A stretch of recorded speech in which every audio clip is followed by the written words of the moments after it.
Hey everyone, welcome back to the Catholic Culture Podcast. I am excited for today's episode because it's over a year in the making. Over a year ago, I don't know, maybe 2 years ago, maybe a year and a half ago, I don't really remember. Catholic University of America Press put out the first volume of the critical edition of the collected works of Karol Wojtyła / John Paul II. And that first volume, titled Person and Act and Related Essays, is his kind of philosophical magnum opus. And it took me a little over a year to read this thing. Definitely one of the top 3 most difficult books I've ever read. I'd say the other 2 were a book by Gregorz Ignatik and Aristotle's Metaphysics. I'm really happy today to be talking to my friend Timothy Flanders. He had me on his podcast and YouTube channel, The Meaning of Catholic, last year to talk about not the main work, Person and Act, but some of the preliminary essays that are included in the book that preceded the 1969 publication of Wojtyła's Person and Act. And we're just going to try to discuss this and get across some of the points we thought were important as best we can. Timothy, welcome back to the show. Oh, what a joy. What a pleasure to talk with you again, my brother. I just checked the date. It was 2021, and I think it was in the summer when it actually came out, or maybe the fall. Okay. So I think so maybe a couple years ago. But definitely. I literally just finished this last week, and I think I think it's probably the hardest book I've ever read.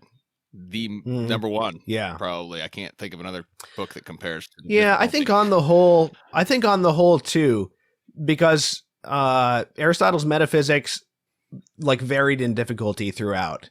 This is just pretty difficult in general. Yes. But I get the impression that you have a little more grounding in the cultural and philosophical context of John Paul II, of Wojtyła's intellectual work, perhaps, than I do.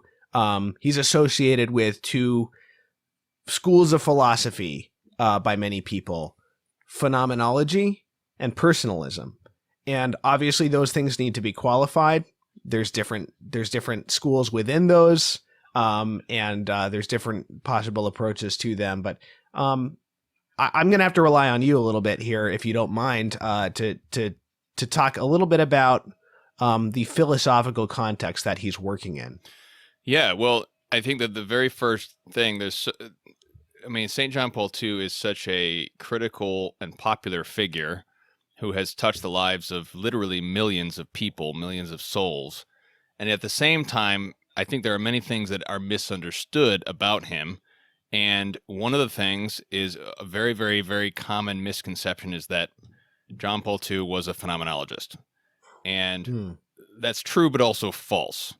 Right. He had 2 doctorates. His first doctorate was in Thomism. It was under the greatest Thomist of the era, Father Reginald Gregorz, in Rome. He did his dissertation on the idea of faith in St. John of the Cross. And so he is trained in the best Thomism of the 20th century, without a doubt. So he is trained as a Thomist, thinking like a Thomist, but he is also, like St. Thomas, he is not merely repeating what came before, but he's actually applying what came before into a new synthesis, which is exactly what St. Thomas did, which is what Francisco Suarez did to create Suarism. And so what's interesting about him is he's definitely a Thomist. First of all, he's a Thomist. He is definitely a Thomist. But like St. Thomas, he takes on the philosophical problems that are going on in modern philosophy. Yeah. And he gets his second doctorate in a man called Max Scheler.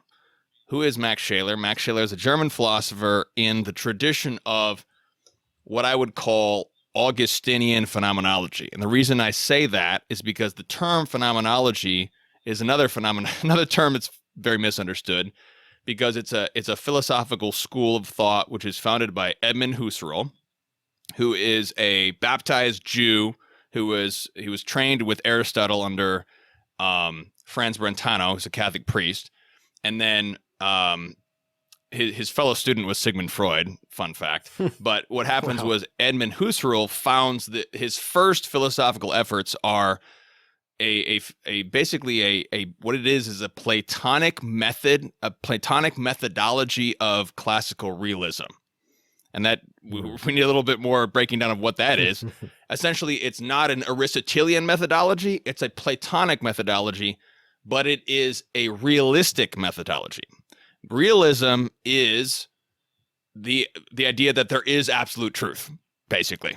There's subjectivism, the dictatorship of relativism that Pope Benedict talked about. There is no absolute truth. Your truth is as good as mine, whatever. Realism is the only philosophy that the church can stomach. Everything else she vomits out, every other form of philosophy. But phenomenology, in its original founding by Edmund Husserl, is realistic, but it is a different methodology, and we could talk more about what that is. But it's different than Aristotle. That's the key. Max Scheler is a disciple of Edmund Husserl.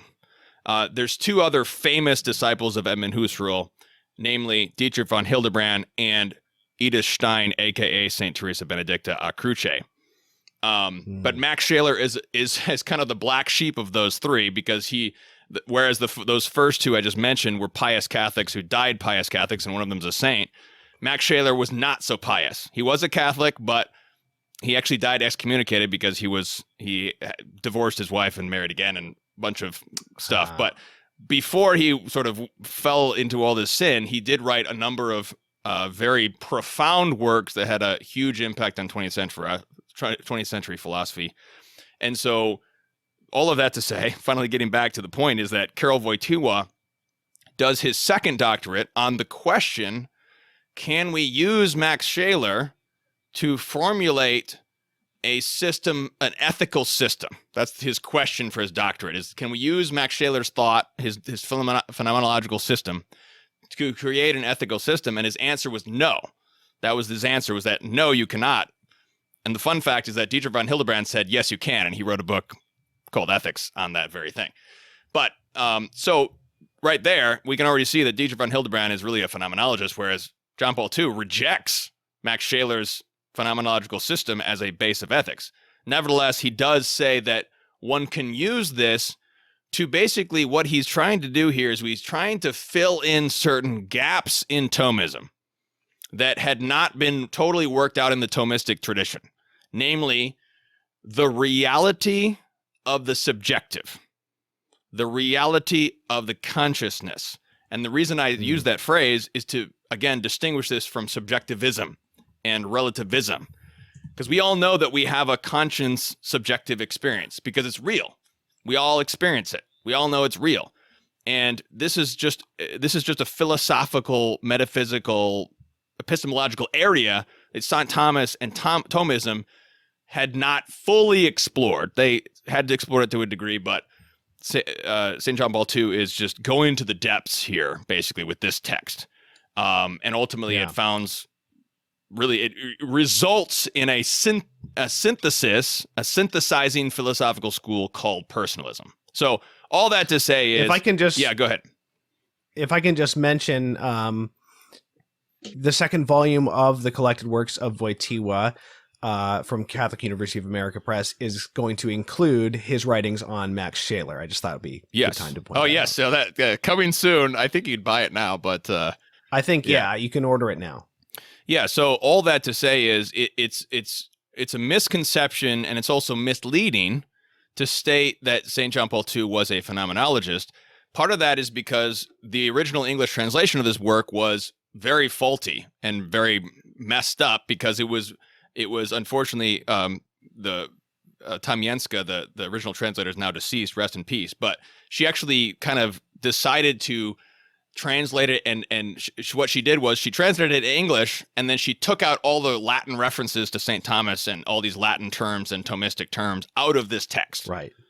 And Right. that's what gave the appearance that he's just a phenomenologist. He's not even trying to work within Thomism. But with the new translation That's that right. CUI Press just came out, translated by Gregorz Ignatik, they restored the crucial text, the crucial aspects of it. This is in the Thomistic tradition, really. Since Aeterne Patris, there's been all these different forms of Thomism. There's this like transcendental Thomism, the Neo-Thomism of the Roman school, all these different forms of applying Thomism to different sort of aspects and forms of modern questions. And this is just another form of that, essentially. But it becomes known as Christian personalism. So you could call it, he's a Christian personalist, or he's a phenomenological Thomist, for example, something like that. But phenomenologist is probably the weaker of the identifiers, I think, when you talk about Jean Paul II's thought. Right. Yeah, and I might add, interestingly, that I think that the podcast that we've done about this volume, this new translation, I think it's like pretty much the only commentary that has appeared yet since this new translation came out. Like, I don't think there's been a single academic review of it yet, for instance. Oh, really? Which, wow. in one level, is surprising, but I can understand it actually, because it seems as though, I'm not an academic, it does seem as though the timeline for digesting and reviewing academic works is slower than, say, the popular publishing world. And also this in particular, you could imagine that it would take people a while to really, I'm sure plenty more people have bought it, than have read it, finished reading it yet, even among academics, So I don't think it's that people are ignoring it, but that it just, I think it's just going to take a while for this to sort of sink in and be digested. So it just, the two of us, non-professionals. Now, do you have a degree in philosophy? I can't remember. No, my degree is in classical languages. I did take some philosophy, but yeah, I'm not Gotcha. a very good philosopher, but I understand. Okay, so neither of us are professional philosophers, so we're just doing the best we can here, listeners, and apologies if we get anything wrong. But I think we can at least, we're not going to do like a total overview of the whole book in a systematic way, but I think we'll cover some important points and try to get across the general gist for the layperson. You also mentioned before we started recording, it was important to talk about like the Polish context culturally for this work, and now obviously the personalism aspect relates. Both of it. I mean, his sort of epistemology, his discussion of consciousness and the human person, they relate to the political situation as well, and the various ideologies that are forming, not only in the sort of world of academic philosophy, but obviously what Marx has to say about the human person. It's interesting in Person and Act. He makes a point, I think, in one of the subsequent essays or addresses that are collected in this volume, that he didn't write it in a scholarly style. It's relatively light on footnotes. He didn't really have the time. He had many duties, he didn't have the time to just sort of like make this like a thoroughly scholarly treatment, but it's offering his reflections. And so he's not all the time referencing other thinkers. He does reference some other thinkers, like, one most frequently cited in the footnotes is Roman Ingarden, who I don't know anything about, but one of the few sort of ideological currents that he mentions repeatedly is Marxism. He does contrast his views with Marxism a few times. I think also mentions Kant on a number of places in the book. Yeah, so I mean, how do you think that this sort of ties in with his more concrete efforts against Marxism, later on as a pope, or even at the time as a bishop? Yeah, so Poland is a very unique culture because Poles really call themselves Central Europe, which I think is accurate. Anglos don't say that, and I think that's wrong. And the reason it's called Central Europe is because they're a Slavic people with the Latin rite. And so they are a synthesizing center of all of East-West Christendom. So they speak the language of the East, but they worship in the Latin rite. So they're connected with the West and connected to the East. So they're east towards Russia and towards the Greeks and all of the Eastern tradition of Christendom, but also to the Western Christendom. And to the West, obviously, is Germany. The border of Poland is Germany. Yeah. But I think also the kinship between Poland and France culturally, in modern times as well. Yeah. So Poland is just looking to the West and looking to the East. But what's fascinating about Poland is that there's only 2 countries that survived the Protestant revolt that were outside the bounds of the traditional Roman Empire. Only 2 countries who did that. And one is Ireland and the other one is Poland. And Christopher Dawson says that the reason is because the ethnic identity of these peoples had so melded with Catholicism as it had done in the Roman Empire areas like Italy and Spain, who kept the faith, that even in a Protestant-dominated world, and in Poland, there are like Protestants to the west and to the north, and Eastern Orthodox to the east. Their ethnicity is so dominated and imbued with Catholicism that they survive this storm. So why is this important? The reason is because in the modern period, well, first of all, I should back up a little bit. Poland has a very unique structure. It's even more unique than Ireland in this way, is because it had a very traditional parliamentary system of government and thought and subsidiarity, which was able to incorporate and tolerate both Protestants and Jews within their society without losing their Catholic identity. And then after these various powers in the East and West take over Poland at the end of the 18th century, the so-called partition of Poland, so they lose their sovereignty, so the nation of the Poles lose they're basically under foreign domination since the late 18th century. After that, we have this strong ethnic identity, which is identified so closely with freedom, and it's freedom in a good sense of that term. And this is something I think that's so important to understand the Polish context of John Paul II, because in Person and Act, he talks about the freedom of the person to become to freely achieve self-fulfillment, to fulfill one's own self. And in the Polish context, that means something entirely different than what it means in the American context, which I would claim is the more popular context worldwide. That's exported through Hollywood and everything. Self-fulfillment. I want to go fulfill myself, so I'm going to leave my spouse and go marry a person of the same sex and to have my transgender operation. Who knows? God knows what. That's their self-fulfillment. Whereas to John Paul II, it's the Polish self-fulfillment, which is restoring the integrity of the Polish soul by throwing off the foreign powers, both spiritually in terms of one's own soul, but also in the soul of the nation. And this is something that we actually see in real time in the Pontificate of John Paul II, which is so miraculous. But that to me, that really is what makes his thought so compelling, is because he's actually talking about a Catholic doctrine of freedom, not the liberal doctrine of freedom, not the Marxist, because the Marxist doctrine of freedom is the poor overthrowing and killing the rich people and taking over the government. That's their idea of freedom. Right.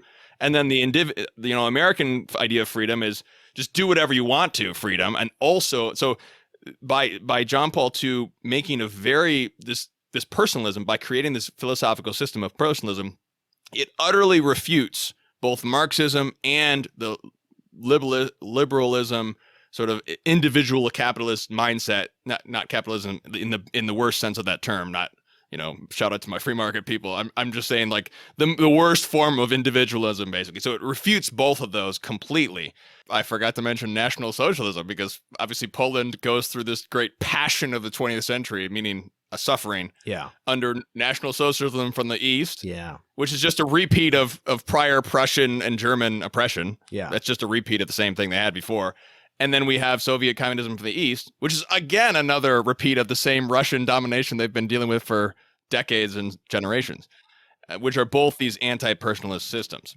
So the Polish context is I think is critical to understand how really powerful this whole magnum opus is. Now, one other bit of context that is worth mentioning is the epigraph to Person and Act is a short quotation from one of the constitutions of Vatican II, Gaudium et Spes, which I only recently learned that Wojtyła himself was one of the drafters of. I don't have the quote in front of me. Perhaps you do. Do you have the line that he? Yeah, I'll quotes? get it in a second. I'm flipping to it. Sure. It's and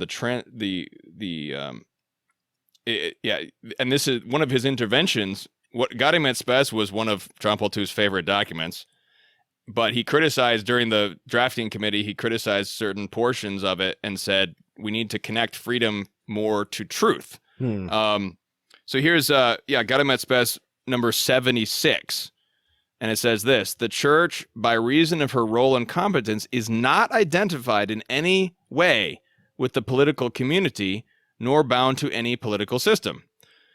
She is at once a sign and a safeguard of the transcendent character of the human person. Yeah. Pope Benedict said that John Paul II was sort of the authentic interpreter of Vatican II. And so we have Pope Benedict and John Paul II both agree that this interpretation given is sort of the true understanding of Vatican II. Yeah. And this is this work really, I think that he actually started, if I recall, George Weigel, he says that he started writing it when he was at Vatican II. Bishop Karol Wojtyła was at Vatican II, 62 to 65. And he starts writing and sort of making this philosophical foundation for much of the personalism that gets adopted at Vatican II. So Vatican II is, so when Vatican II, again, so if we take this Polish context, if we take this authentic interpretation, we understand that when Vatican II talks about human dignity, talks about freedom, talks about all these different terms, and a lot of them are buzzwords for the American system, we understand that they're not the same thing as those buzzwords that we may, religious freedom, for example, we hear that in America, but it's not the same thing. So I think that that's a critical piece as well for understanding what should be the proper understanding of what Vatican II is getting at. Okay, so let's get into then the book itself. Now, it seems to be divided up into two large sections, and in the first half of it or so, he focuses a lot on discussing consciousness, and then in the second half, he talks more about the act itself and what it reveals about the person, how it forms the person. And I think in both of these cases, we can kind of make a preliminary point about how his philosophical method relates to the traditional Aristotelian Thomistic anthropology. So first of all, in terms of the act, why does he focus on the act? There's this traditional saying in scholastic philosophy, operari sequitur esse. An operation of things follows its being, and he points out that goes both ways. Of course, yes, on a metaphysical level, you start with the being, and its actions proceed from it, but if a thing's actions also follow its being, then that also means that those actions reveal something about the nature of its being. I mean, we can see this with the soul, for instance. None of us perceives our own soul directly. We perceive our soul for its operations, and that's true even on a kind of a metaphysical level. But he's focusing on human experience and what it can reveal about the act and the acting person. So the other thing is about consciousness.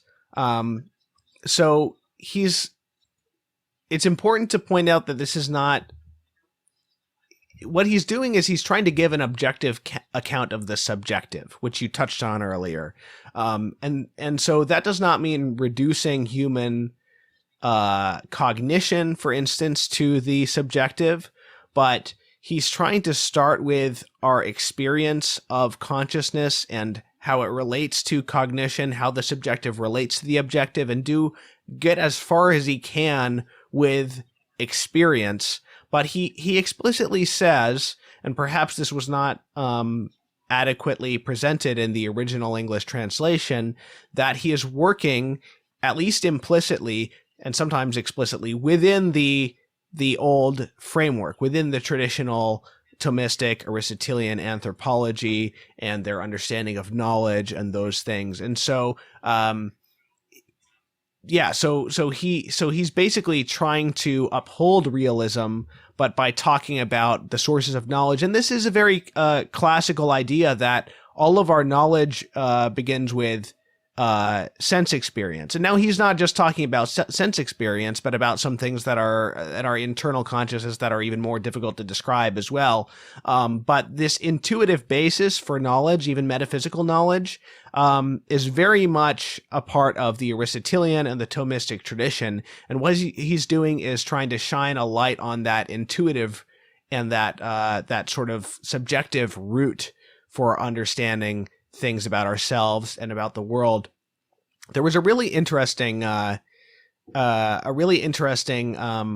in one of the subsequent, I don't know if it was an essay or an address later in the book after Person and Act, where Wojtyła, there was this conference discussing Person and Act with all these Polish thinkers. A lot of them were priests. And he's sort of, after the conference, Wojtyła himself is giving his reflections on the different comments that people had made about his work, how much he thinks they were accurate, or what insights he particularly appreciated.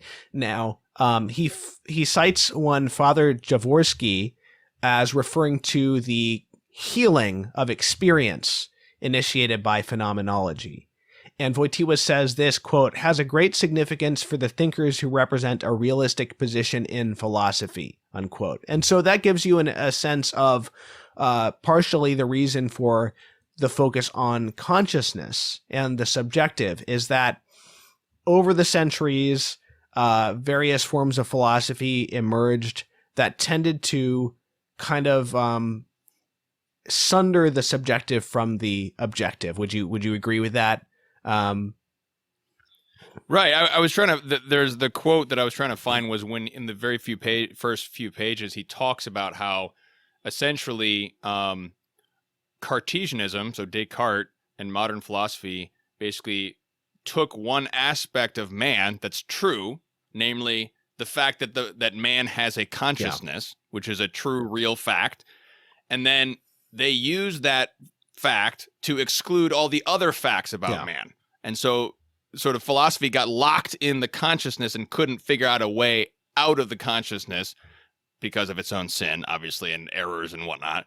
But it was Edmund Husserl in phenomenology that kind of took that playing field and then turned it on its head by creating a philosophical system which took consciousness in modern philosophy and turned it towards realism for the first time since Plato, basically.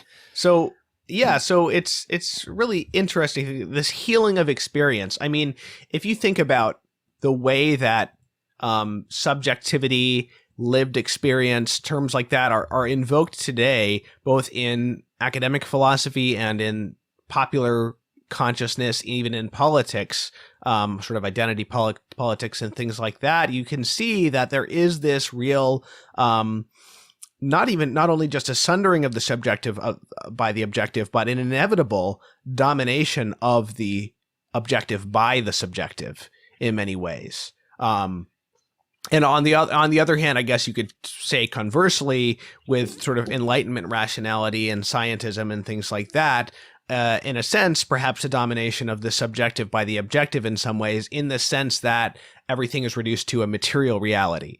And so it reminds me actually of Walker Percy's novel, Love in the Ruins, where he talks about this phenomenon of angelism, bestialism. He's describing, the protagonist is describing these scientists he works with who are these pure rational beings by day, and then at night they turn into these beasts, are doing the most horrible, base things. And so there is this like real rift. And so I liked that phrase from Father Jaworski about healing of experience through through phenomenology.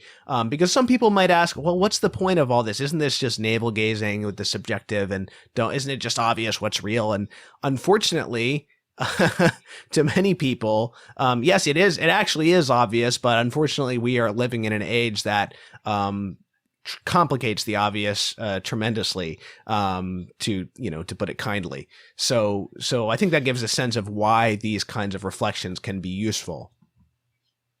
And I want to emphasize one aspect about phenomenology, again, an Augustinian. So the reason I said earlier Augustinian phenomenology was because there is a dispute among phenomenological scholars. Some say that Edmund Husserl turned to the dark side after his original great works, and so he became a subjectivist or an idealist or something after. Some say that. That's the contention of some of his disciples, whereas others say no. But one of the things that you're bringing up is the experience, and why is it important to talk about an epistemological system which is connected with experience? One thing that came to mind to explain this to people who may have a more Thomistic thought pattern is to think about the fact that some things you can't really know the truth of until you experience them. So I can explain to you a sunrise and say, oh, sunrises are beautiful. The sun comes up and there's all these colors and it's all beautiful. But until you actually experience a sunrise, that's when you really know what a sunrise, or even better, you can describe falling in love. You say, oh, falling in love is great. You fall in love, you love somebody, etc. Or you get married, but until you actually experience something, it's like, you don't really know. You don't really know what you're talking about. And this is most potently described in the Christian tradition in St. Augustine's Confessions. St. Augustine's Confessions is a book about one soul's, one heart's experience with God. And it's been one of the most powerful books of the entire Western tradition. And there's something about the Confessions that's totally different than just reading a treatise about dogma.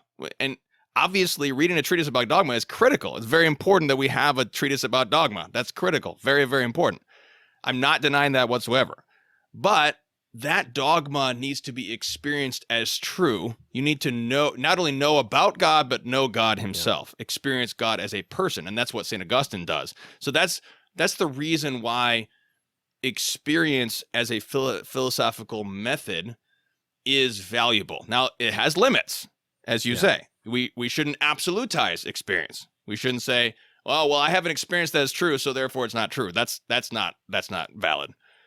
But there is an aspect to the fact that experience does help one to know the truth. And this is what Wojtyła is exploring. Yeah, and it's also true that he is exploring it in part to discover its limits, not only to discover what it can teach us, but also to point out its limits and what's kind of on the border between consciousness and cognition and all those various things. Yeah. Now, do you have a good sense of why? So another point on the relation to the sort of Aristotelian Thomistic tradition. The focus, he talks a bit about the focus on nature in that tradition, human nature, the intellect and the will, man as a rational animal. Now, do you feel like you have a good grasp on why he finds it important to talk about the person, sort of over and above nature? What I would do is I would stress this quote here from Person and Act. I hope I didn't just lose it. I think I just lost it. My bookmark came out. Okay. Oh no, here it is. Okay. So page 116, he says, well, in another aspect, he talks about, as I said, the absolutization of an aspect. That's what modern philosophy did. They absolutized this one aspect. But then on 116, he says, this study originates from the need to wonder at the human being, a wonder that constitutes the very first cognitive impulse. This is the best of the Greek philosophical tradition, is that it starts from wonder. You experience something amazing and you wonder at it, and then you want to know about it and know the truth of it. And so this is Plato. This is Socrates. But Aristotle wondered at the human being, and he said, well, it seems that the nature of a human being is that he is a rational animal, because he observed Aristotle's method is to look at the thing outside himself and to try to scientifically diagnose it and take a look at it, and to reduce it to all its properties. So one of the sort of tendencies of Aristo-Thomism is to reduce everything to its principal parts and to identify the different aspects of it, sort of break it all down and dissect it. And one of the things is this phrase rational animal. But if the tendency of Aristo-Thomism can sometimes be reductionism, if you will, the tendency of Augustinian phenomenology is to maximize the maximum synthesis of the experiential truth, the experienced truth. And so it is very much avoiding all of any sort of reductionism. That's sort of the tendency, because this is Platonic. It's a Platonic method. Plato's always going to the universals, the universal justice that exists in the period of the forms. To that point that you're asking, so nature, so if you look at man's nature, you see that he's a rational animal. That's his nature. And every nature has a telos, which the end to which it tends. So all this is true, but there's a danger that it can actually reduce an individual human person and reduce him to sort of this rational animal, so that every individual person is actually not something even greater than that. And I wanted to read this quote from this book that I highly recommend. It's called The Personalism of John Paul II. This is written by John F. Crosby, and it's just like a 100-page introduction. I think it's one of the best, just really easy breakdowns of what is so great about John Paul II's philosophy. Oh, great. And he has a quote here from page 28. He says this. So this is quoting John Paul II. Okay, so this is John Paul II's words, and he says this: "We speak of individual animals, looking upon them simply as single specimens of a particular animal species. And this definition suffices, but it is not enough to define man as an individual of the species Homo sapiens. And why not? Because each human being is more than just an instance of the human kind. We do not know a human being as a person if we know him only in terms of that which is common to all human beings." And one of the ways that we know this is by experience. Because if we're just sort of only using the method of sort of a scientific Aristotelian framework, well, we're just going to die. We're just going to say everybody's just a rational animal, because they are. You know, if you just sit in a tower and look out at all the people, and you say, well, they're all rational animals, but you never actually experience another person. You never fall in love with someone. You never have a friendship. You're never going to come to the conclusion, well, maybe never, but you probably won't come to the conclusion that, no, it's not just that you're a rational animal. You are an individual, unique person who is totally unrepeatable and totally unique, and this amazing creation of God, just you only, even if nobody else existed. Right. And so that experience of the person, drawing from that, is what really is able to face these dangers of the 20th century that we had previously mentioned. Because if we just talk about rational and animal, and we just sort of have this sort of, and, you know, in fairness here, you know, St. Thomas has all sorts of other aspects. It's not, you know, obviously man is created in the image of God. He's, you know, he's the angel, he's related to the angels, but related to the animals. So there's a lot more to the St. Thomas and the Aristotelian system. But if we're just using the phrase rational animal, we need to, that's why the term person is so much better and more superior when talking about ethics and all these different things that are going on. And he points out, you know, it's in that he's not denying the traditional anthropology at all, but he's saying it is the nature, so to speak, of a rational animal to always be a person.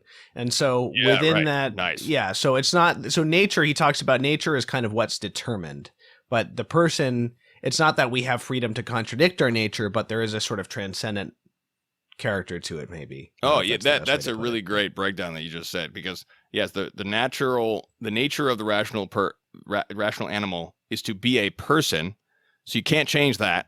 But then the person himself determines his self-fulfillment or not. And John Paul II says, you fulfill yourself through your freedom and through your act, your integrated act, which reveals your person, and you are self-fulfilled as a person if and only if your action conforms to the ethical norm. Yeah. If it does not conform to the ethical norm, you're actually destroying your own personhood. Yeah. And certainly to your nature, but not just your nature as a rational creature, but to your nature specifically as a person. Yeah.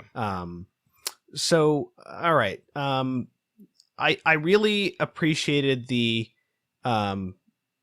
actually, before we move on, my favorite single sort of like punchy quote from the book, and I don't even remember what part of the book this is from, but it relates to what we were just saying, is man is constantly a task for himself.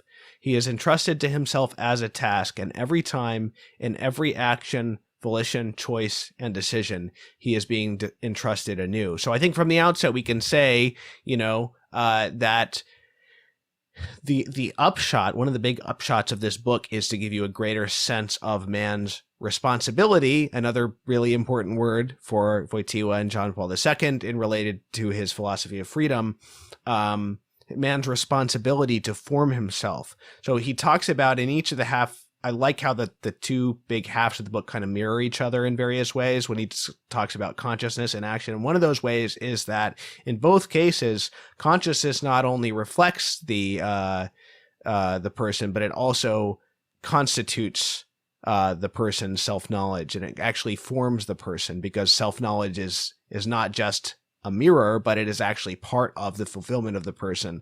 Likewise with action, action not only reflects the essence of a person, of a being, which I talked about earlier, but it also fulfills and constitutes that being. And so that sense of responsibility, not only for your actions and their external objects, but for oneself first and foremost, which I think really goes along with, and he talks at the end, he has this sort of addendum about how that fits into participation in the community and your responsibility for others. But I think he's quite right and very traditional in saying one's first responsibility is for oneself.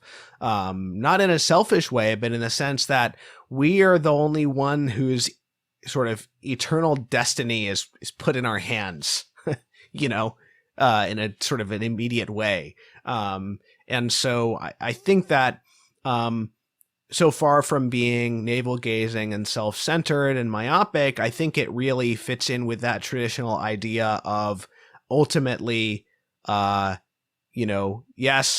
we are saved in a communal way, but ultimately we are each primarily responsible for working out our own salvation in fear and trembling, and it would be improper to focus on other things, on doing some kind of misguided attempt to do good for others without attending to the state of our own souls, to put it in more traditional terms. Yeah, the action of the person who does evil becomes evil.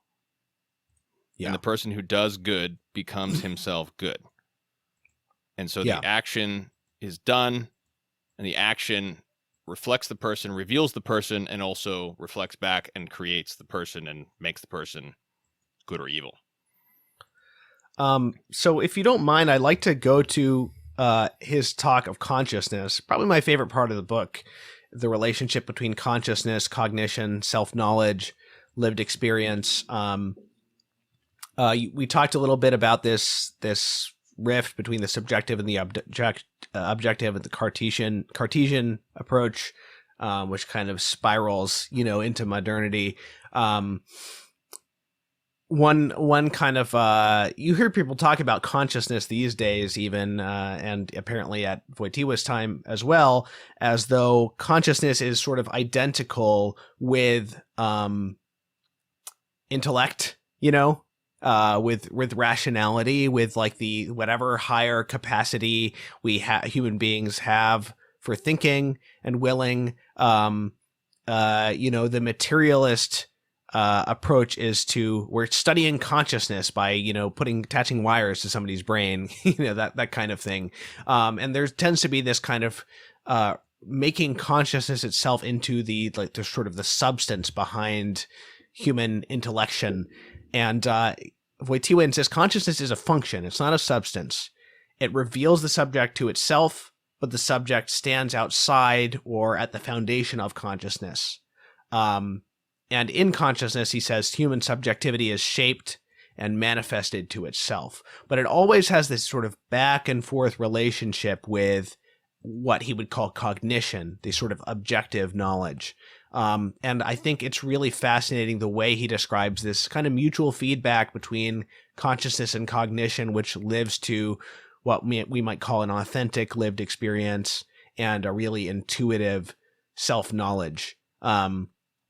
So consciousness is not cognition because it basically just mirrors and helps us to interiorize or subjectivize what we already know.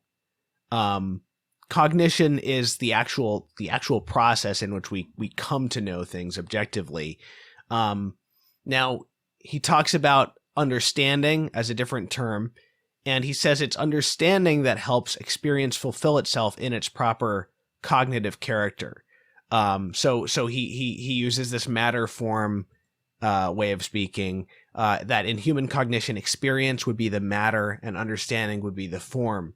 And now you might think, okay, so I've got this intuitive experience, and then over and above that, I've got this cognition. And so it just starts with experience and intuition and consciousness, and then cognition sort of ascends ever higher and higher. And one of the dangers in that approach or that way of thinking about it is that cognition eventually sort of loses its grounding in the concreteness of experience and consciousness. Now, certainly that includes sense experience, but isn't sense knowledge, but isn't totally reducible to that. But actually, he describes this way in which understanding or cognition, they don't depart further and further from experience, but they actually result in new and ever deeper intuitions. In fact, he says, and again, I think this is a very traditional position, that perfect intuition is the actual proper end of what we would describe as discursive reason, where we're sort of thinking step by step rationally through something in an abstracted way.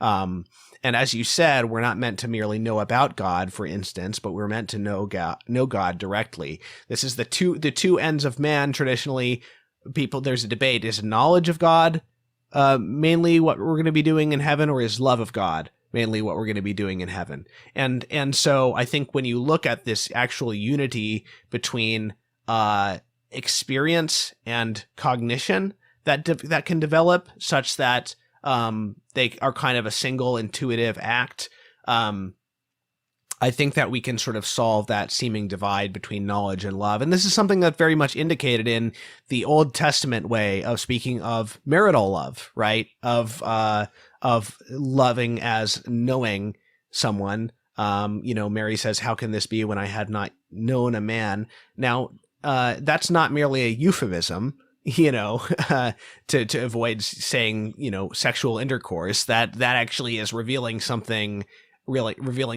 deeper about what this kind of marital relation is. I don't know. I don't want to go on forever. I have more to say about it, but I want to let you jump in, Tim, if you have any comments on that. Well, that's a very profound consideration that you just said about sort of the Thomistic and Franciscan debate over knowledge of God or love of God, which is vulgarly boiled down to sort of intellect versus will, but it's more complicated than that. Right. I can't help but thinking in this, what you just said, which was a very profound comment that I had never thought of. But I can't help but thinking right now about Teacher von Hildebrand, because his philosophical contribution to this whole discussion is to meditate philosophically on the role of the heart, and the heart being the spiritual center of the person, which sort of there's the intellect and the will, and there's the heart, which sort of brings your whole personhood together, so that when you interact with another person, you are, as Newman said, the heart speaks to the heart, and it sort of becomes the axis of the person in a sense. And that's a very profound, it makes me think back into that based on what you just said.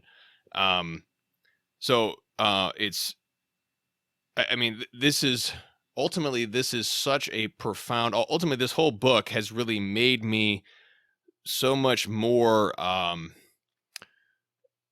in my best days, in my best moments, more reverent, or try to be more reverent towards an individual person, and how every individual person is so complex. There's so much depth, and that's why, you get married to someone, you get to know them for the rest of your life, or you just have the strong friendships that you build with another individual, and how powerful it is to just know someone else just as a friend, and to know them and for years and years and years, and how the great wonder that each individual person is. Sometimes it's really helped me, because it's easy for people to get lost in the numbers nowadays. We live in this internet world where, we get, 10,000 people died over here, or gunmen shot up 12 people, they died, and all these numbers. So persons are reduced to all these numbers, and you just get overwhelmed. You're like, wow, all these people are this and that. And you start to feel like you should bear the responsibility for all of these things that are really in God's hands. God is the providential master. He's the king of the universe. He's the one dealing with all these persons.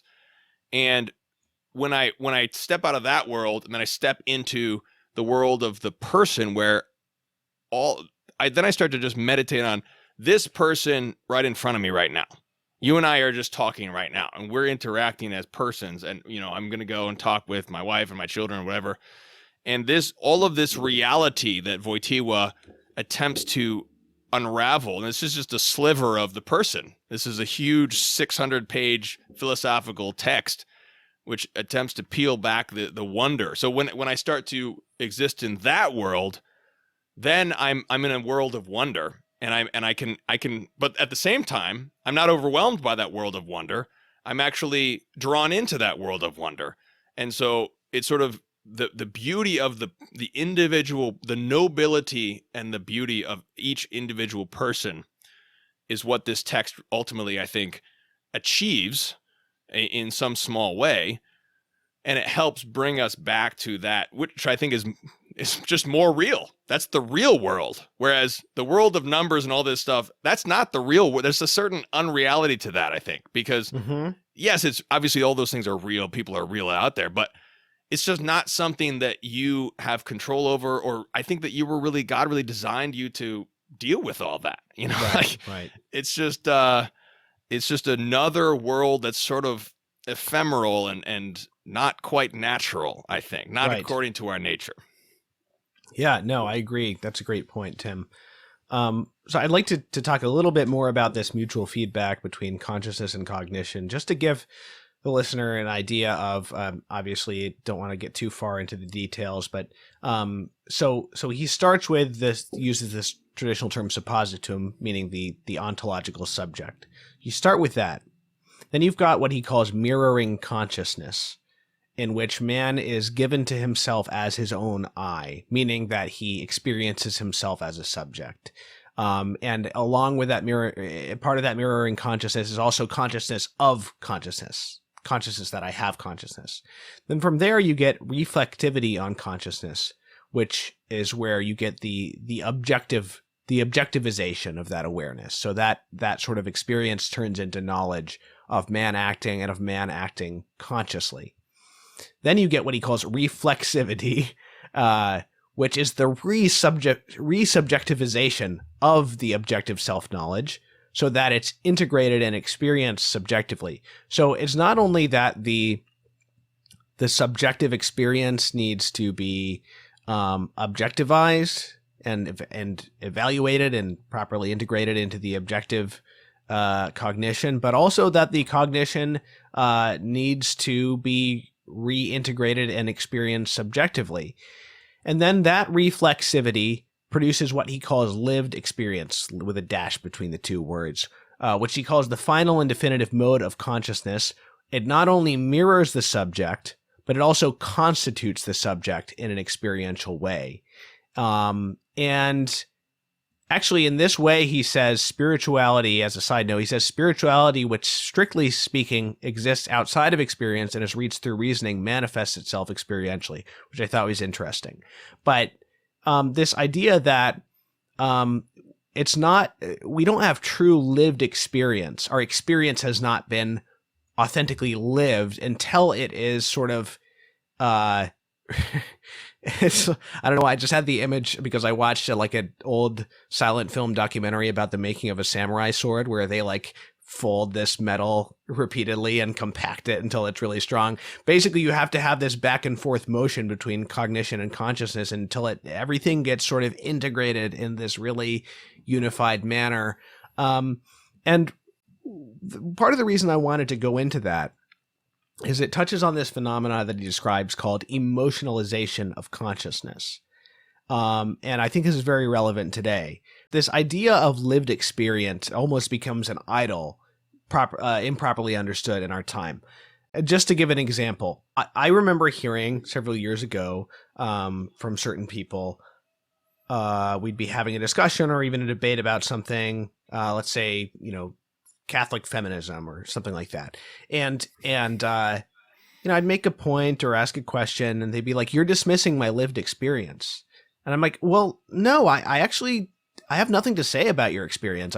Your experience is valid as far as it goes. I have no problem with your experience. I'm talking about the universal here, or even maybe if not the universal, I'm talking about statistics here. The fact that you've experienced something, it doesn't do away with, the more universal realities, or vice versa. The more universal realities, they don't necessarily, if you have an experience that is an outlier in some way, they don't necessarily do away with that as well.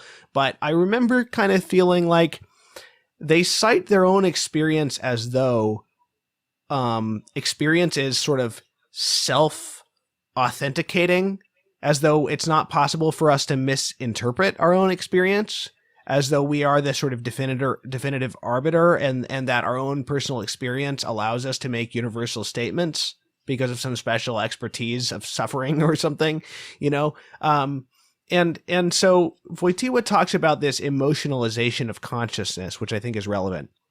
He says that in emotionalized consciousness, it occurs when emotions and sensations exceed our comprehension and they result in a collapse of self-knowledge.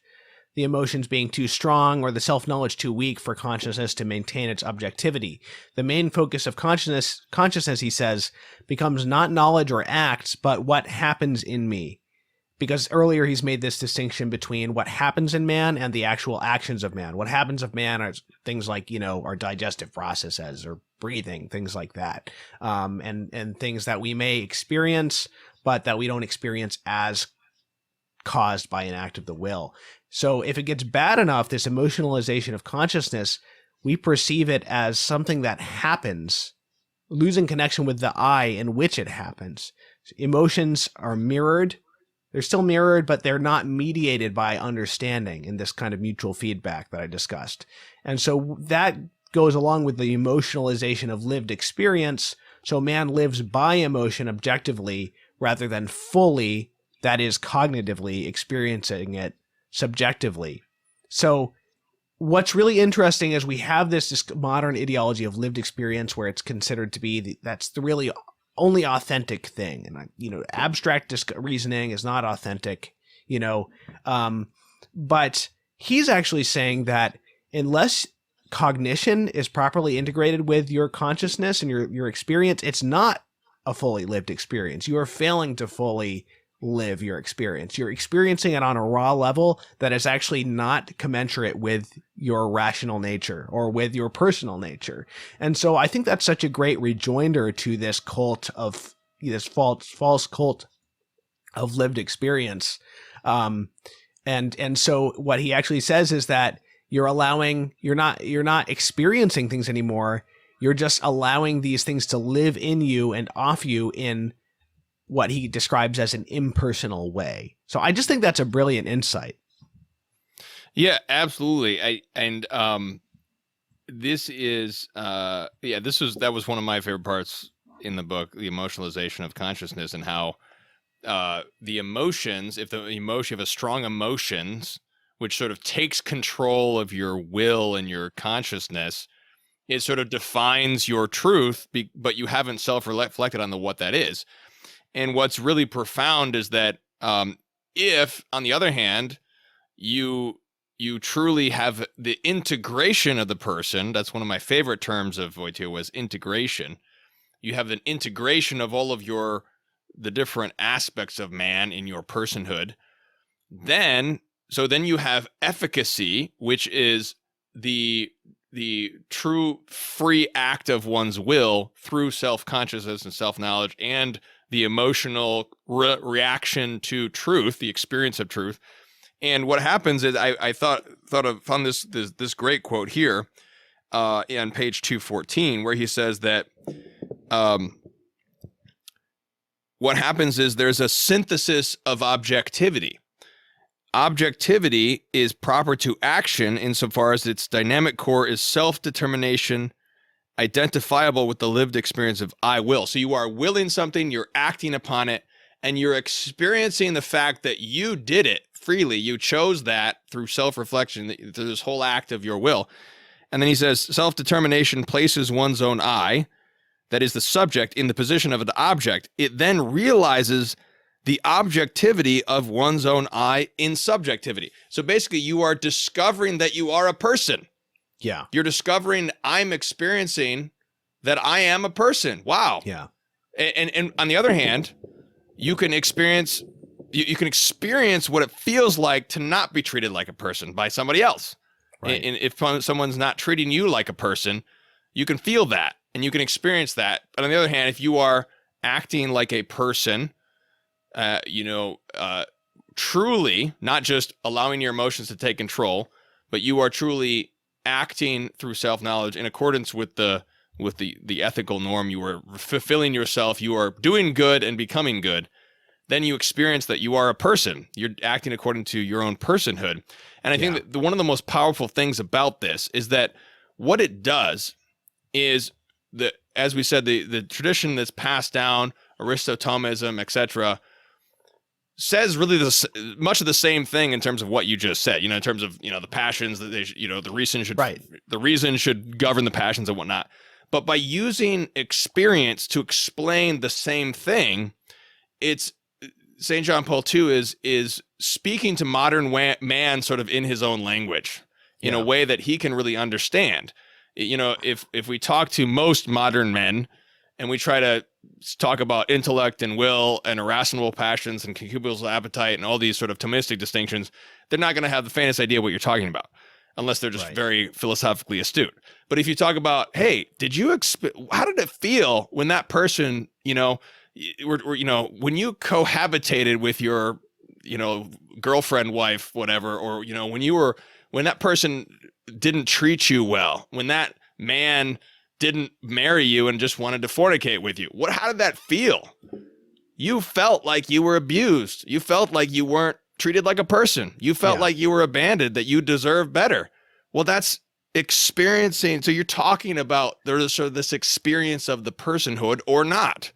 And that's something that really speaks to modern man in a way that he can understand in a lot of ways. And so that's what I think is so very powerful and potent about this text. Right. And in a time when there's an increasing resentment of the idea of human nature as a limit on our freedom, not just on our freedom, in the sense of, what's really interesting, it just occurred to me in the middle of that sentence, is that, we talk about this sort of libertarian idea of freedom, right? This modern idea of freedom contrasted with the Polish or the Wojtyła, the church's understanding of freedom, right?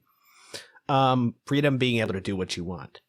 But with this identity, let's look at sort of gender identity stuff, now you can say people want the freedom to choose their gender identity, but what they actually invoke in their arguments, whether in good faith or not, is I want to be who I really am. I want to be free to be who I really am. It's almost like they're turning back to the idea of freedom as fulfilling your nature, except they don't believe in nature. It's just the person sort of almost divorced from human nature.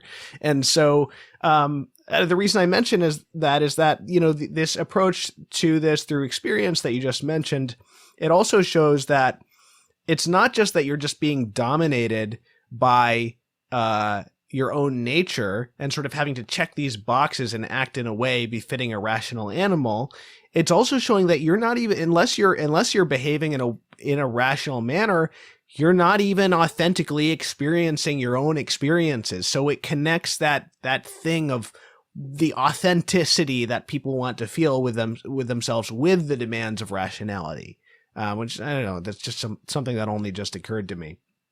I want to put this in the historical context, as you just pointed out. But the gender theory and all these crazy things that we're dealing with now, all of this is just the bitter fruit of divorce, I would say. Divorce, which is the fruit of contraception, all these other aspects. But when I would even put divorce as one of the prime reasons. I mean, homosexuality is just a fruit of that. Divorce, because why is all this stuff we're talking about is so important is because that is the natural progression of every single person who is born as a child, and the child grows and the child experiences emotions. That's what, you know, before the age of reason, a child is just a ball of emotion. And the father and mother, their job is to go through this exact process that Wojtyła is to form this exact process that you just described in terms of consciousness, is to slowly help the child to understand that he is a person, that he needs to reflect on his actions, to understand himself, to understand when he hits his younger child or, you know, his younger sister, that hurts her and it hurts him too. And he needs to stop doing that because he needs to conform his personhood to the reality of who he is. But at the same time, understand that his sister is a person, to understand by analogy. Understand his sister is a person, but at the same time, to also find out who he really is. Yeah. Realize I am a person. I have this personality. I'm a phlegmatic, or I'm a choleric, or I really like to do this, or I just discovered that I'm talented in this way, or, you know, this whole self-realization in a good way, which is the normal process of every single child to adulthood, which gets interrupted and destroyed by divorce and the breakdown of marriage. Right. And all sorts of other bitter fruits that come from that. So what we're dealing with here is we're dealing with all these children who have been traumatized by their parents, who may or may not have been married, and now they're adults, and now they're traumatized, and they're acting out all of this trauma because they never went through this proper process. They've emotionalized their consciousness.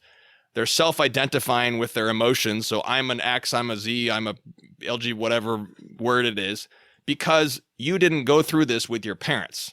You didn't go through all this stuff. Or you're even worse, perhaps. I don't know if this is worse, but your parents actually encourage that, maybe, nowadays. I mean, Unfortunately, that's the case now. So, but I think that that's really the historical context, is that God created the family so that mom and dad could, through this immense act of love, because the child is literally in a very literal, real, experiential sense, a part of their own personhood. Their children are related to them in their own personhood, and that's how they can form them in this whole process of person and act, is through the family. Great, man. Yeah, that's a great point. Now, if I can I have one quote from Wojtyła that I think kind of sums up a good takeaway for people here. He says, "The coherence of self-knowledge with consciousness should be considered the basic factor of the equilibrium of the person's interior life, especially concerning its intellectual structure." So we want to just not have abstract knowledge or just raw consciousness. We want to have those two things integrated, and obviously that's very relevant for the life of faith, the life of the spirit, especially in a time when Orthodox Catholicism tends to be dominated by intellectualism or apologetics, things like that. You know, it's most important that we truly live by these things, not just in the behavioral sense, but in the sense of consciousness. and integrate personal integration as well. And the other thing, which will lead us to a little bit of a discussion of action, is he also points out that consciousness gives morality its full dimension because it allows us to experience the good or evil of an act together with what you just mentioned, our efficacy of the act. And by this subjectivization, I experience good or evil in myself simply speaking, not just in my act. So I not only experience my act as good or evil, but I experience myself as good or evil. And so that's also obviously a very important link to the discussion of action. Now, I don't know how much you want to talk about action. Obviously, it's part of the title of the book. We should discuss it somewhat. But I think we can say briefly that he talks about, and we don't need to get into the technical details, but he talks about how each act contains the dynamic of the entire person. It integrates and expresses the dynamic of the entire person. So that in a really significant sense, the person discovers himself as a person through his actions, because it's that in which all of the different aspects of his spiritual and biological, psychosomatic, all the different terms he uses, dynamism, are brought together from what happens in man is, even as I described before, is also put to the service of man acting. But I think probably what we really want to focus on, and correct me if there's anything else here you want to talk about, is the relationship of between the will, acts of the will, and truth.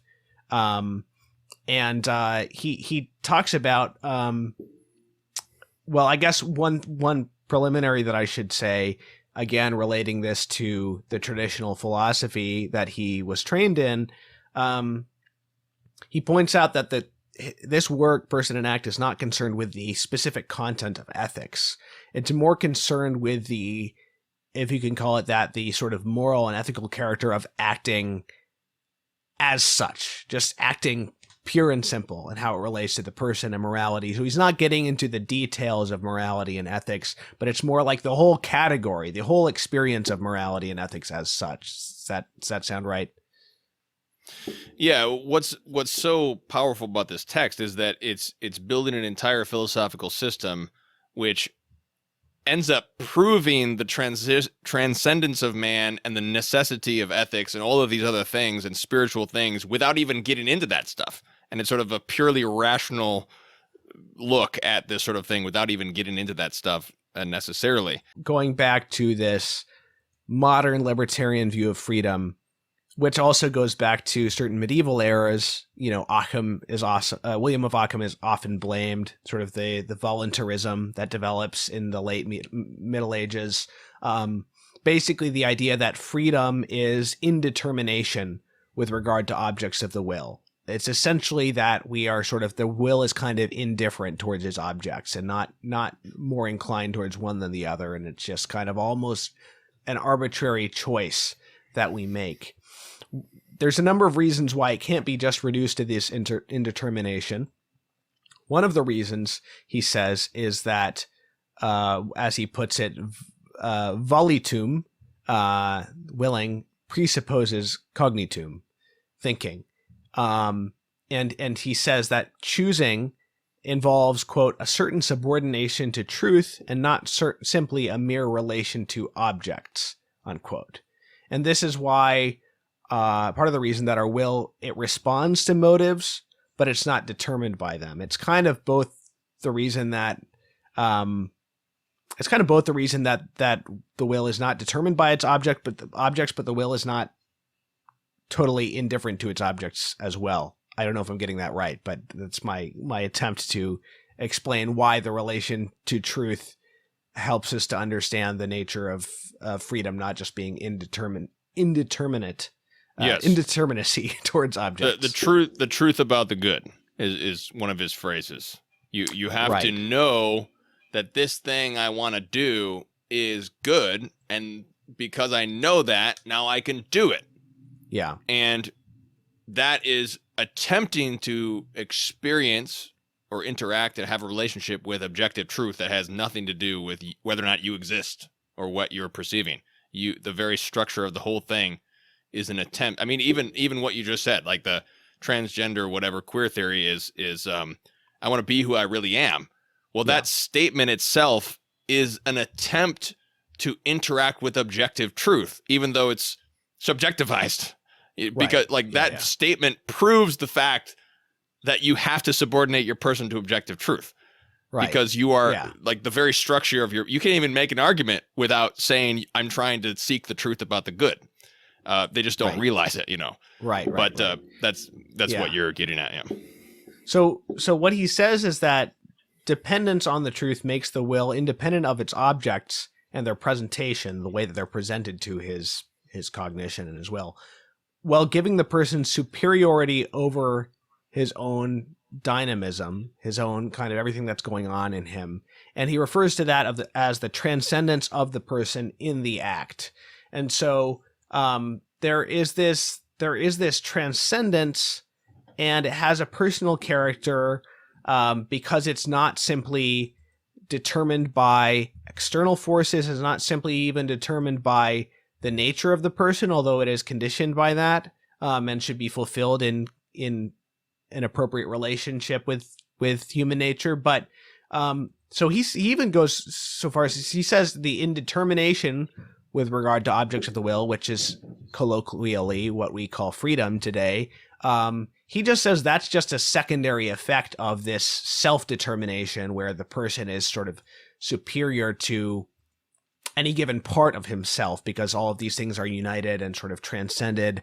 They're united, integrated in the act, like I said before, but also then the person transcends those dynamisms in the act because of its relationship to truth. I know that's kind of a roundabout way of saying it, but I'm doing my best. Yeah, I mean that's like you said, that's the epigraph of the whole text is this quote from Vatican II that it's the transcendence of the person. And what's so powerful is that this text illustrates how the very structure of the person manifests that transcendence, that the personhood is connected with something beyond and someone beyond himself. And you can see that just by the very nature of the person itself. As Vatican I says dogmatically, that we can know that God exists purely by reason without even revelation. Right. One thing I wanted to talk about is how does the experience of action lead to duty? So there's this common place that you can't get an you can't get an ought from an is. Just knowing what something is does not tell you how things ought to be or how you ought to act in relation to them. That's a very common thing to hear in sort of modern moral or philosophical discourse. Wojtyła contradicts this. The way that I'll admit I'm a little fuzzy on some of this stuff, but he talks about how man's consciousness is not just reflecting its objects, mirroring them passively. We have this mind that stands at a distance from our objects and above them, as I was just saying, because of our mind's subordination to truth, which is a superiority that he says is essential for personhood. And truth has this normative power, which appears in our consciousness, in our experience of action, and even our experience of cognition, as the linking of truthfulness with duty. So he says, I'll quote him here. It is in conscience that the particular linking of truthfulness with duty takes place, the linking that is manifested as the normative power of truth. The human person in his every act is an eyewitness of the transition from is to should, from X is truly good to I should perform X. So it seems like he's overcoming this by pointing out that that's simply not how we experience reality. He's saying, well, you can make this claim that you can't get an ought from an is, but in fact, baked into our experience of is immediately following on that a sense of ought. And so it seems like he's kind of saying it's like futile. It's just futile to deny that is how we experience things and that reflects reality. And that is something that's drawn from Max Scheler. And Max Scheler, because Max Scheler's philosophical system is all about you experience value in everything and every person. Right. You experience something of value, whether that is that sunset or that person. And by experiencing the truth about the good of an object or a person, there then manifests concurrently an ought. There is a response to that value. How am I going to respond to that? And that's just something that everybody experiences. And if you just explain that, everyone will say, yes, I've experienced that before. And that's what makes it a reality of the subjective. Yeah. And he also emphasizes quite a bit that morality is the experience of morality is kind of central to the transcendence of the person. And he says that because when we have that sense of I should perform X, or that sense of duty, that linking of truthfulness and duty, it's in that most of all that we open ourselves towards those values that you just mentioned that we find in things.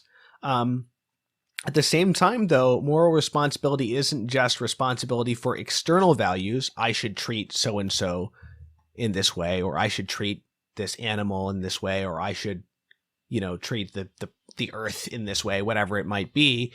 But it's also a responsibility for one's own fulfillment, which goes back to that quote, which I'll give again because it's such a great quote. Man is constantly a task for himself.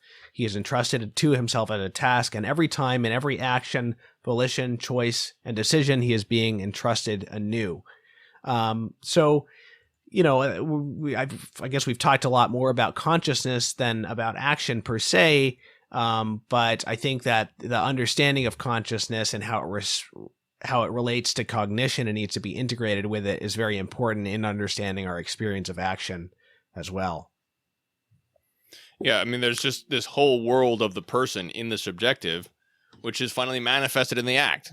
So this book just it really shows the depth of an act. You see an act externally, but there's all this depth within the person's subjective reality that is sort of hidden to a degree, but it is manifested at least in partial form in the act. Now, Tim, we're going to wrap up soon, but I wanted to give you a chance to talk about something I know you were interested in discussing, which is the relationship between the moral responsibility to oneself that I just mentioned and how that connects to social responsibility and community.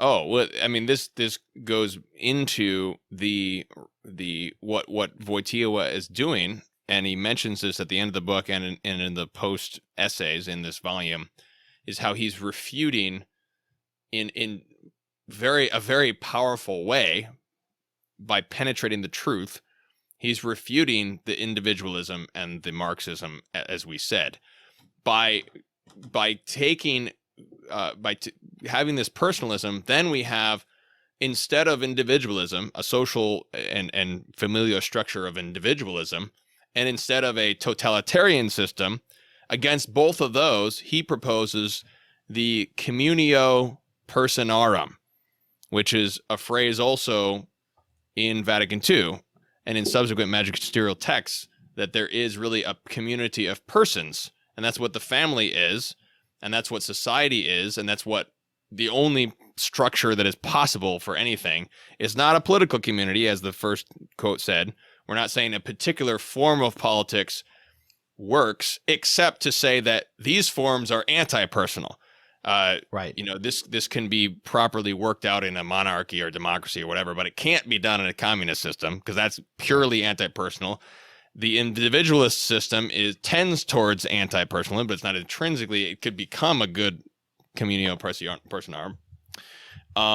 But the phrase that he uses is that because the final text of the final chapter of Person and Act is called participation, which is where you participate. You are acting as a person, and then you participate in the personhood of another person. And then you're acting together. And this is the experience and reality of the community of persons, which is the best terminology to describe the true reality, which underscores the moral dimension, and the social dimension of those moral norms, flowing straight out of this whole philosophical system, which is not even ethical. It's just this epistemological system that he's making, which undergirds the whole system of ethics, is these philosophical realities. Right. Yeah. Now, this is a pretty challenging book. We talked about that.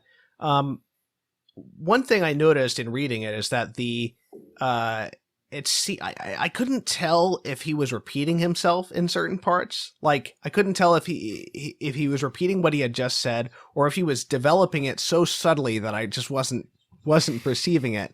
And I asked the translator about this, and what he said is that because he's so determined, so concerned with not reducing things to any one element and not isolating one element in a detrimental way, that sort of in each section, he spends a lot of time kind of recapitulating what had come up to that point and showing how it's integrated into the point that he's about to make, which makes sense, because it can be sometimes I couldn't tell how much of the difficulty of reading the book was due to the subject matter and how much of it was due to the writing style. But I now understand a lot of it is because he is so trying to keep everything integrated as closely as possible together. And so that he tends to write in this almost like circular way where he circles around each point before finally like hitting it. And then he sort of recapitulates that all into the next point. It's kind of a unique style.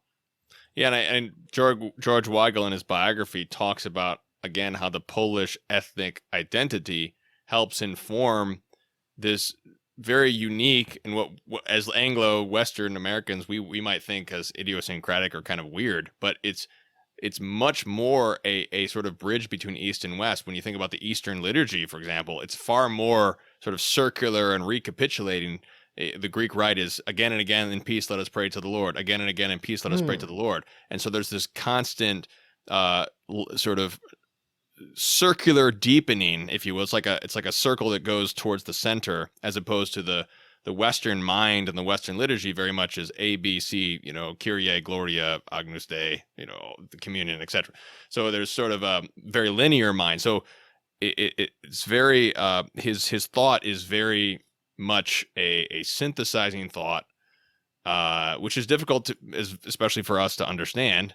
But it really brings in sort of this more Eastern mind, Eastern Christendom mind, which is interesting. I think very powerful.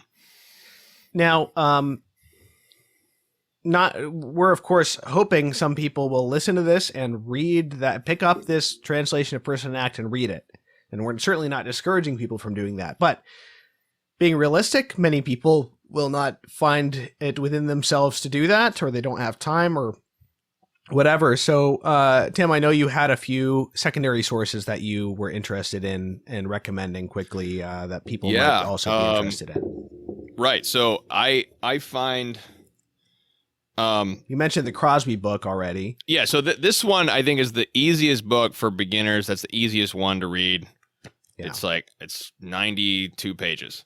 The other one is Rocco Buttiglione, Karol Wojtyła, The Thought of the Man Who Became Pope John Paul II. Now, he's an Italian, but he's an Italian who learned Polish in order to understand Karol Wojtyła.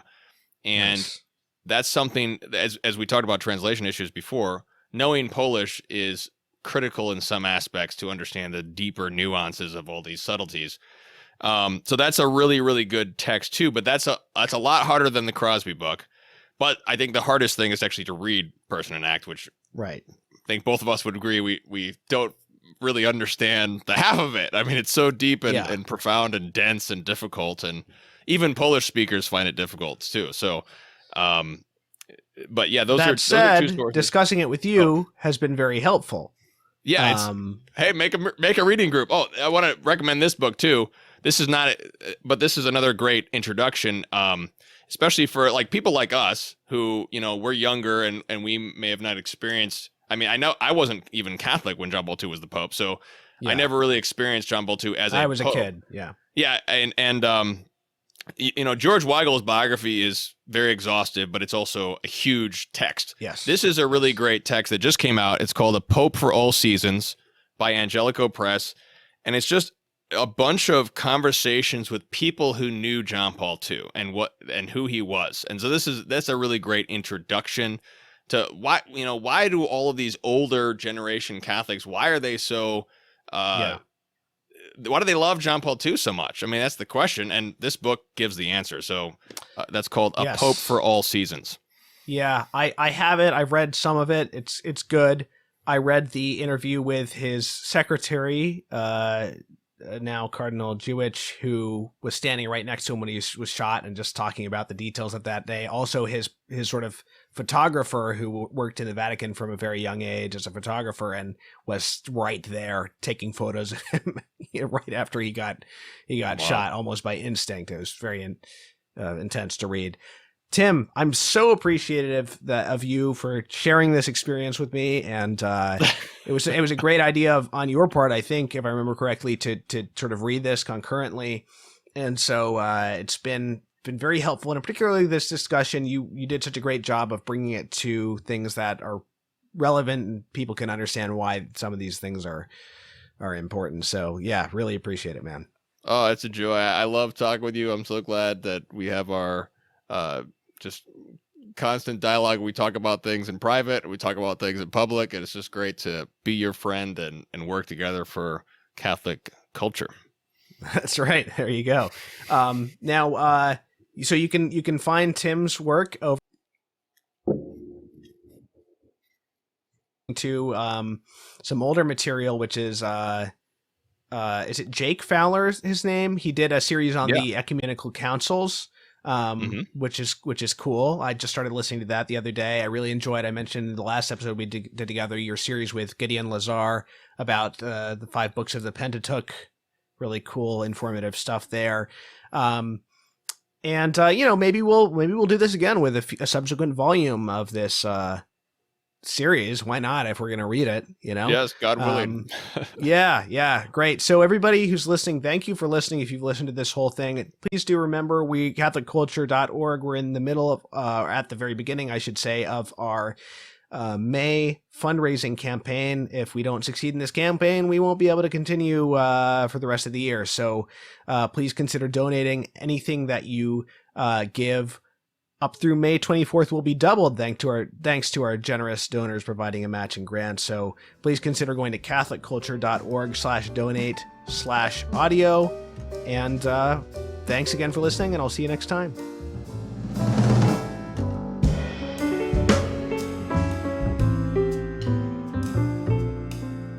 The Catholic Culture Podcast is a production of catholicculture.org.